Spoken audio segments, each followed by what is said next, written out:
Galera, a mulher pediu pra eu ir lá comprar cravo, que ela vai fazer um doce. Eu já vou aproveitar e vamos entrar num assunto aqui, delicado até, e eu quero deixar bem claro. A minha área não é medicina, tá? A minha área não é ciências biológicas. Então, o que eu vou falar aqui é somente um ponto de vista, um parecer de questionamento em relação a algumas coisas do mundo, tá? Gente, recentemente tá rolando na internet aí, nas plataformas midiáticas, a descoberta da proteína, se não me engano é proteína, polilamina. Se eu falei errado, vocês me corrijam, tá?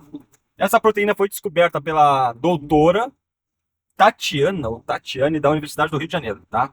Eu digo doutora, mas provavelmente isso aqui eu acredito que tenha sido descoberto com uma equipe de colaboradores, estudantes, e por acidente ela foi vendida, né? A doutora Tatiane disse que foi vendida, disse que não, apresentou a descoberta dessa proteína, que foi uma proteína que simplesmente em um estudo esporádico de uma outra questão, ela acabou descobrindo essa proteína e nomeou ela de polilamina, né? Tinha que nomear ela, então acabaram nomeando de polilamina. E o que acontece da polilamina? Qual é a eficácia, o uso dela? Ela tem se mostrado muito eficaz no tratamento de tetraplegia, pode dizer assim, que nada mais é do que pessoas que muitas vezes não têm movimentos de alguma vértebra esporádica, sei lá, eu não sei como é que é taxar, categorizada as vértebras do corpo humano ali, mas tem pessoas que não têm o movimento completo, muitas vezes mexe só a cabeça, ou não conseguem movimentar, ou não sente da cintura para baixo, de acordo com a vértebra que foi lesionada. Alguns casos dá para se corrigir, e outros casos acaba que a pessoa não tem mais o que fazer, porque danificou de uma maneira, ou por um acidente, ou por uma ocasião esporádica, teve um dano muito grande de uma vértebra, entende? Que não tem mais o que fazer. Então tem um limite de tolerância ali, até quando, até onde o teu corpo pode comportar um impacto nas vértebras ali na coluna que não vai afetar a sua mobilidade. Então tem pessoas que conseguem recuperar naturalmente, tem pessoas que acabam perdendo os movimentos completamente, em alguns casos. E em alguns testes, a polilamina tem se apresentado, como ela está sendo vendida para a mídia, como a cura da tetraplegia, eu acho que é isso, assim que se fala. E já veio pessoas a público já que relataram que não tinha movimento dos braços, das pernas, enfim, não tinha os movimentos. E sendo feito o tratamento com a polilamina, tratamento dos testes, né? Acabaram recuperando esses movimentos. E pessoas ali relatando, ó, eu fui cobaia desse tratamento e voltei a andar. Eu, particularmente, eu fico muito feliz com isso daí, porque, cara, se foi realmente essa proteína, ela é tão eficaz assim, cara, Deus abençoe e que haja progresso nesses estudos aí. Só o que acontece? Da mesma maneira que veio essa notícia positiva para o mundo, também tem a notícia crítica, né? E são outra galera da área médica, da área de estudo, que é questionando as metodologias que foram utilizadas para testar esse medicamento. Então, o que eles queriam dizer com isso aí? O que eles estão tentando dizer com isso aí, tá? Só que eu não posso afirmar se isso é verdade ou não. Eu não sei os métodos, as políticas de teste de um novo medicamento. Eu acho sim que tem que ser muito ríspido a exigência para o teste de um novo medicamento. Só que a galera tá dizendo, cara, tem pontos desses estudos aí que estão duvidosos. Parece que essa pesquisa, ela não estão querendo publicar ela em, como é que se fala? Artigos científicos. Então estão botando restrições, ó, essa pesquisa da polilamina não pode ser publicada no artigo XYZ, porque falta critérios ABC, ABC, ABC. Então diz que já foi reprovado essa pesquisa para artigo pela ausência de algumas informações, digamos assim, pelo comitê que organiza os artigos, não pode ser publicado porque há uma ausência, uma incongruência de algumas informações. Tá certo, show de bola. O que está levantando o questionamento e uma certa dúvida em cima da polilamina, né? Dos tratamentos, como foi feito o tratamento, em cima da polilamina. Só que aí eu vou dar uma de advogado do diabo, né? Gente, minha área não é médica, não é biológica. E eu deixo bem claro isso aqui, tá? Eu estou entrando aqui apenas com um critério de questionamento. Nós estamos no século XXI. Se tem uma coisa e uma indústria que precisa de você doente, é a indústria farmacêutica. Essa doutora Tatiana, eu acho que é Tatiana, ela teve no programa Danilo Gentili explicando, cara, a minha percepção dela é que ela tá até meio sem jeito de se apresentar, uma pessoa mais reservada, mais na dela. Então o Danilo Gentili fazia essa pergunta pra ela, e ela meio que respondia assim, meio retraída, não sei se com medo ou assustada pela expansão dessas informações, mas ela tava lá. E ela explicou que faz 20 anos, se não me engano, que foi descoberta essa proteína, que eles estão trabalhando em cima dessa proteína. E aqui no Brasil vai fazer 18. Depois de 18 anos eles conseguiram dar o... como é que se diz? Registrar essa proteína. Eu não sei como é que é o registro, tá?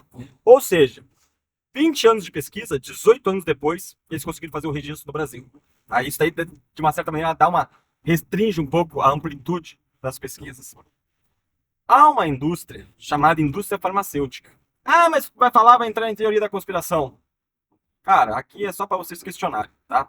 Podem me chamar de louco. Só que eu quero que vocês pensem o seguinte: a teoria da conspiração é coisa de maluco. O caso Epstein, mas o que tem a ver o caso Epstein? O caso Epstein é uma teoria da conspiração. Passou-se anos, aconteceram coisas, pessoas sofreram com aquilo dali. Aí hoje veio à tona que o caso Epstein, de fato, era verídico, assim como é verídico. Tem provas concisas dizendo, realmente acontece isso no caso Epstein. Ou seja, não era a teoria da conspiração. Os malucos do passado hoje tinham uma visão além do alcance, digamos assim. O que não é, na minha percepção, diferente com a indústria farmacêutica. A indústria farmacêutica, ela depende de você doente, para que ela tenha circulação. Não é que nem uma padaria. A padaria, a circulação é pão, é doce, enfim, salgados ali, petiscos, vai que seja. A indústria farmacêutica, ela precisa vender medicamentos, drogas. E para ela vender drogas, ela tem que ter um mercado. Para ter um mercado, ela tem que ter a pessoa doente que dependa da droga. Ou seja, a indústria farmacêutica existe. Há um mercado que ele tem que ser alimentado.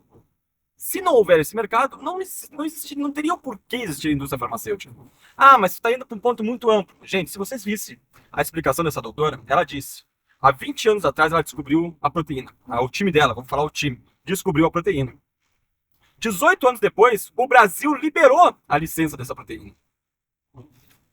O modo como eu entendi, a minha ignorância entendeu, é que eu fui comprar cravo para mulher, tentei na BR aqui para fazer esse vídeo. Ao meu entender, ela explicou, quando nós nascemos, nós temos algumas substâncias no nosso corpo que são derivados direto da placenta da nossa mãe. Então são, como é que se diz? São elementos ali que estão no nosso núcleo de nascimento ali, que não dão plus enquanto a criança está se desenvolvendo. E acontece naquele momento ali de nascimento. São proteínas,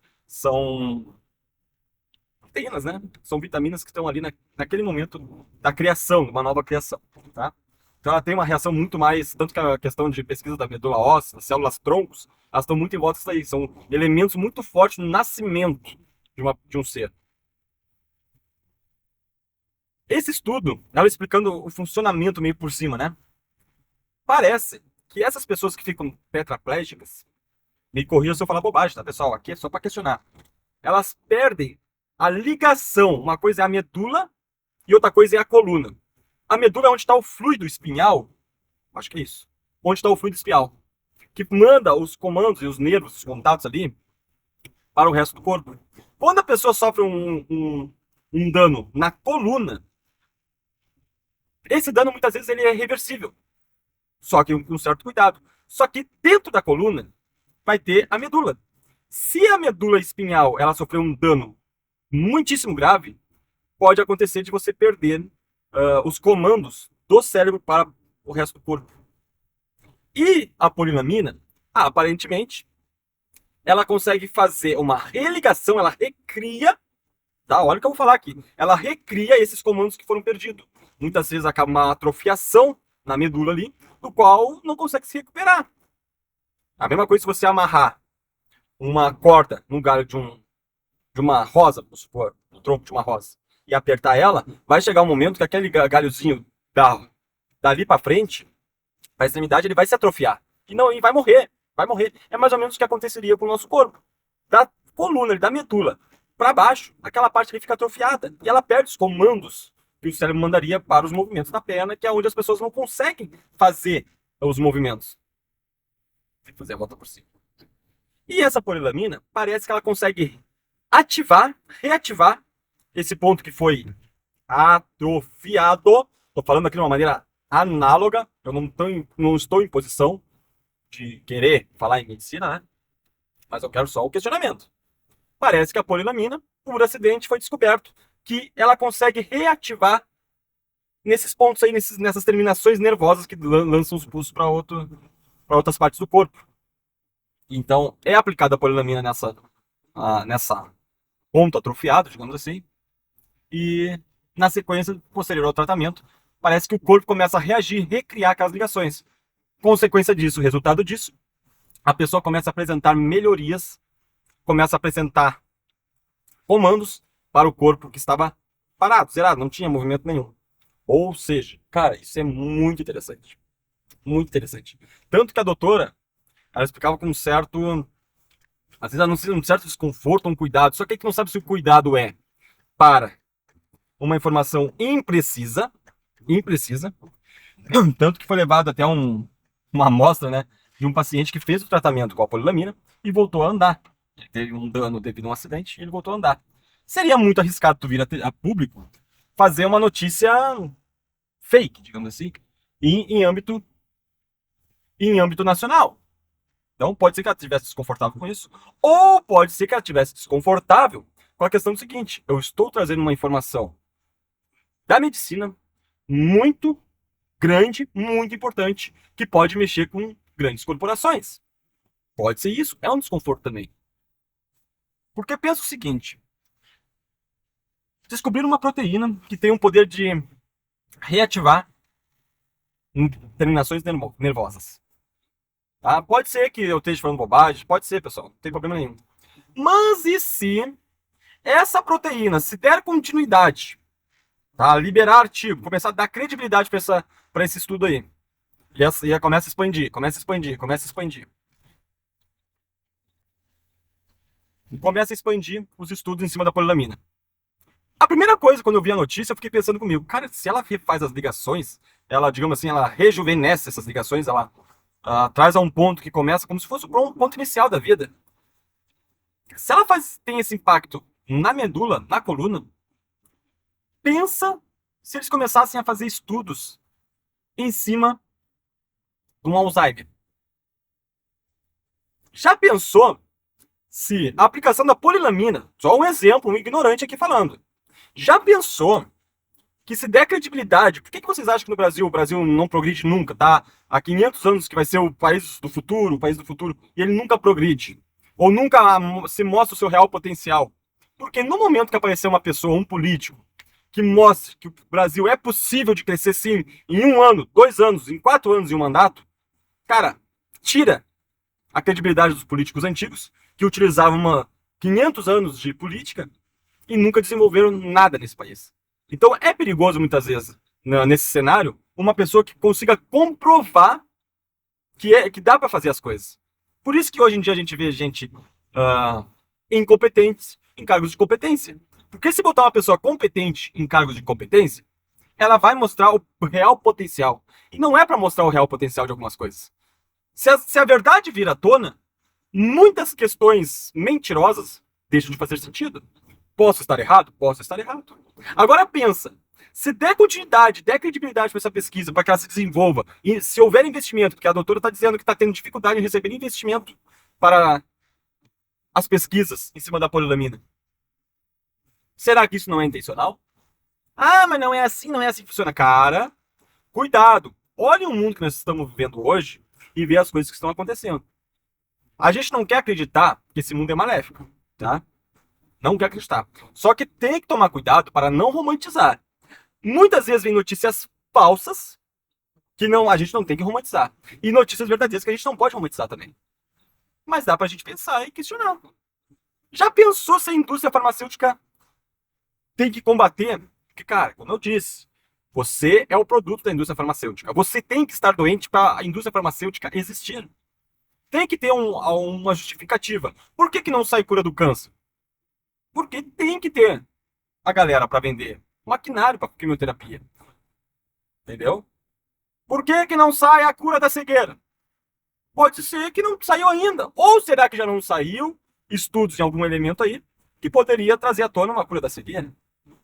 Por que que não vem a cura de algumas doenças que nós já estamos aí há anos, há anos, há anos? Gente, em 4 anos eles descobriram a vacina do coronavírus. Pô, calma aí. Em 4 anos descobriram a vacina do coronavírus, uma coisa que do nada aconteceu. Beleza, descobriram a vacina do coronavírus.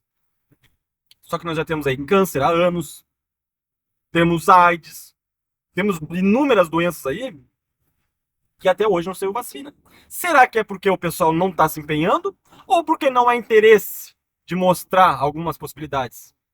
Eu me lembro que há um tempo atrás, no Danilo Gentili também, eu perdi a minha mãe por câncer. Há um tempo atrás teve duas pesquisadoras que estiveram no Danilo Gentili, que, por acidente, elas descobriram que o vírus, o Zika vírus, né? Na época, o Zika vírus, elas estavam estudando o Zika vírus, isso foi o que elas falaram ali, não sei se é verdade ou não. Elas estudando o Zika vírus, elas perceberam que o vírus da Zika, num acidente lá esporádico, ele consumia células cancerígenas.